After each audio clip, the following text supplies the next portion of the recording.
vague confidence that maybe if you see it through, there might be something at the end for you. That's not what he's saying. If you labor,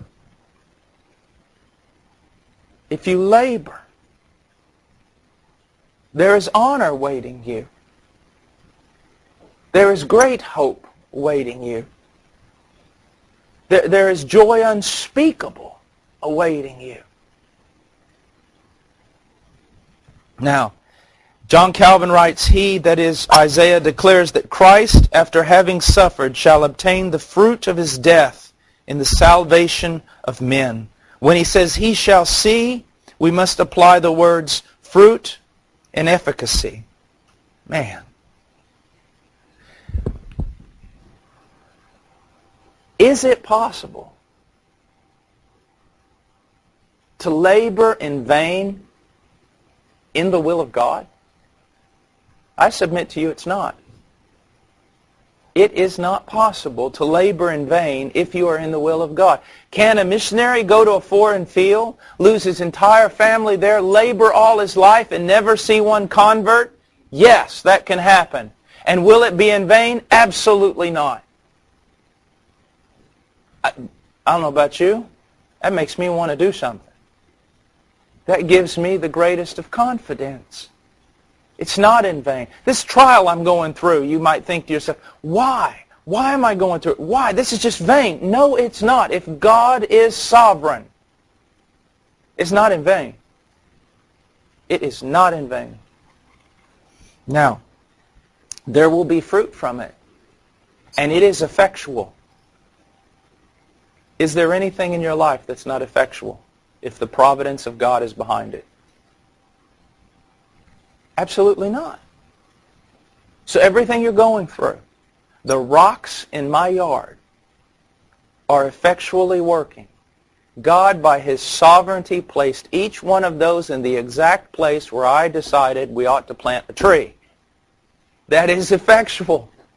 If you haven't discovered it by now, I am doing battle with my dirt. It's effectual. You see.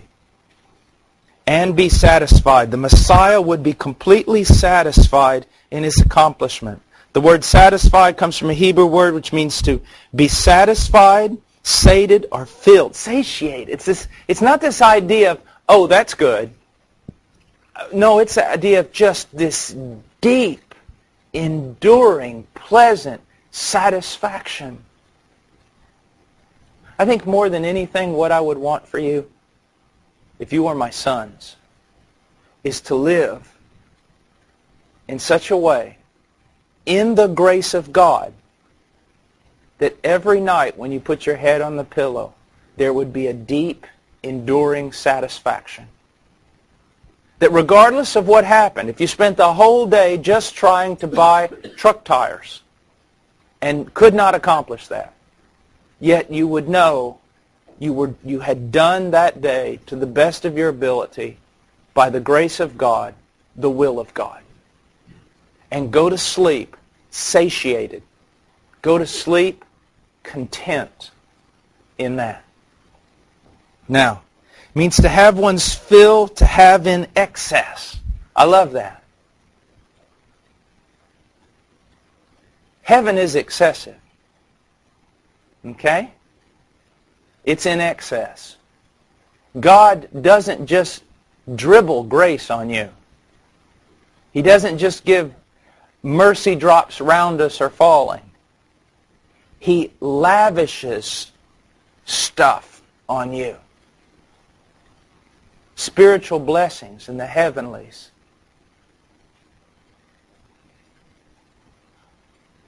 We say, man, that's in excess. It's only in excess if it's out of the will of God. If it's of the world. Like I can eat cheesecake in excess. And that can be very bad for me. But heaven is excess. It's abundance. It's fullness. It's without limit. It's pleasures forevermore in the presence of God. Now, not some Muslim carnal heaven. full of carnal pleasures, but pleasures of peace and righteousness and love, the things that truly, really matter. Now,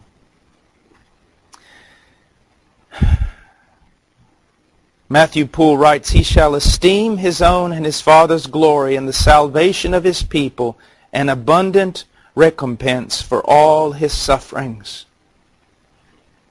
First of all, what's going on here? He is satisfied with what? That God has been glorified in his person and in his work, that God has been glorified. If you can come to the end of the day and say, I'm satisfied in this, that God has been glorified. Also, as we look, the salvation of his people. He rejoiced that there would be a people. Let me assure you of something. There is a judgment, even for the believer, and I don't understand exactly how all that works. But I can share with you this, and please understand it. The first time you look in the face of your Savior, you are not going to see a scowl. You are not going to see a dread. You are not going to see this attitude of, oh gosh, this one.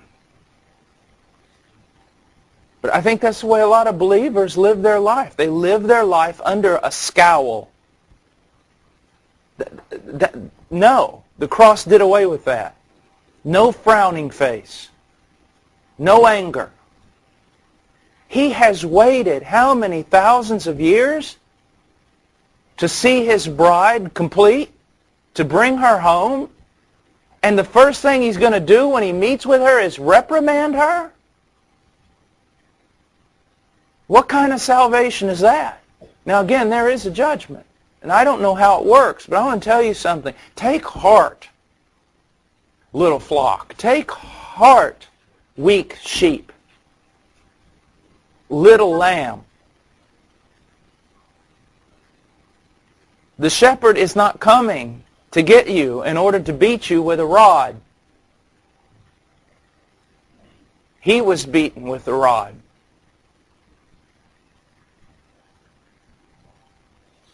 John Calvin writes, "This is full of the sweetest consolation, for Isaiah could not have better expressed the infinite love of Christ toward us than by declaring that he takes the highest delight in our salvation, that he rests in it as the fruit of his labors, and he who has obtained his wish rests in that which he most ardently desired. For no person can be said to be satisfied but he who has obtained what he wished so earnestly as to disregard everything else and be satisfied with this alone." He's talking about you. You know, people who have a really big problem with Calvin have never read Calvin. Listen to what he's saying. He's saying this is such a great consolation for us. No one is satisfied in something they abhor. No one is delighted about meeting a person they can't stand to be in the room with. He is satisfied in you. Now, of course, we need to back up here and understand, what does that mean? He's satisfied in you because of the work he has done for you, in you, and will complete. It's like we see there in the Song of Solomon, where the king is talking about the beauty of his bride's necklace. It's just absolutely gorgeous. He delights in it. But then you got to ask yourself, where'd the girl get the necklace? The king is delighting in that which he gave her. He cleaned her up, dressed her up, and delighted in what he made. That is you. That is you. That's great consolation. Great consolation. Now, John Gill writes, "Now the fruit of all this he sees with inexpressible pleasure." Now, let me say something. It's very important, because I know some men who I highly respect who do this, and they're wrong. They're just wrong. Now, does the church at times need to be rebuked? Yes. Does she need to be exhorted? Absolutely. Encouraged? Always. But I hear men who will say horrible things about the church. The church is just acting like a whore. Using terminology from the Old Testament. My friend, I wouldn't suggest you ever say something like that about my wife.